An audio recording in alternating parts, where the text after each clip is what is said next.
I love love relationships. I love to study them. I love to analyze them. I love to counsel lovers. I love couples whose chemistry is still strong and who are not afraid to demonstrate their love for each other even in public. But I grieve to see a love relationship go bad. And over the years, I have had a ringside view of many love relationships through my counseling and mentoring. I want to share with you what surprises me the most about love relationships, especially in Ghana. Number one, we bury love alive. A love relationship can collapse when the couple still love each other deeply.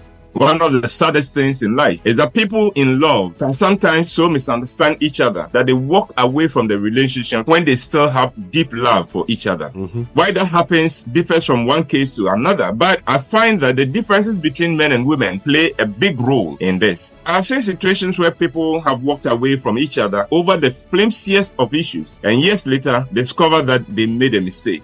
My first encounter with this situation happened at the Kolebu Teaching Hospital in the late 80s. I had taken one of my mentors who was in his 80s to the hospital for his checkup and were getting into my car when we saw a lady walking by. She happened to be his ex-wife. But though they were both old, when they saw each other, they acted like teenagers. My mentor playfully attacked her with, "You see what you have done to me and to my life. You left me and nothing has been the same for me since." The woman laughing countered, "Hey, don't blame me, blame your impatience. I asked you to be patient, didn't I?" And then they went on to say how much they had missed each other. I stood there watching and listening to them and felt sad for the years they had both thrown away by walking away from true love. My mentor had gone on to marry 2 other women after this one, and none of those marriages had lasted more than 5 years. The woman, on the other hand, had also gone on to marry but had divorced a man when she discovered that she could not love him because of her love for her first husband. They buried love alive.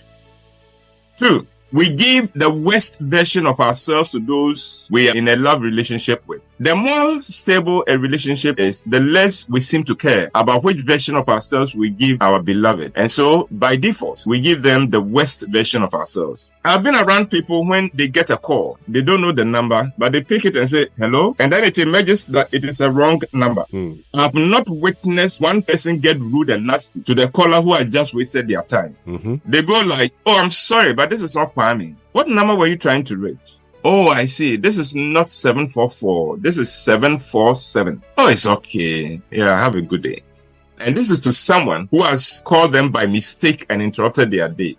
Then, some minutes later, this nice person gets another call. It is his beloved calling. And he goes, "Yes, what? I'm busy. Let me call you later." And then he hangs up. He has given his best self to someone he does not know. Someone who has disturbed his day, but giving his worst self to the person he claims he loves. I suspect this happens because the longer a love relationship goes, the more we take each other for granted. At the beginning of the relationship, we open doors for our beloved and say, "Oh, darling, mind the gutter." When the relationship stabilizes, it is no longer mind the gutter, but "Why? Are you blind? Didn't you see the gutter?"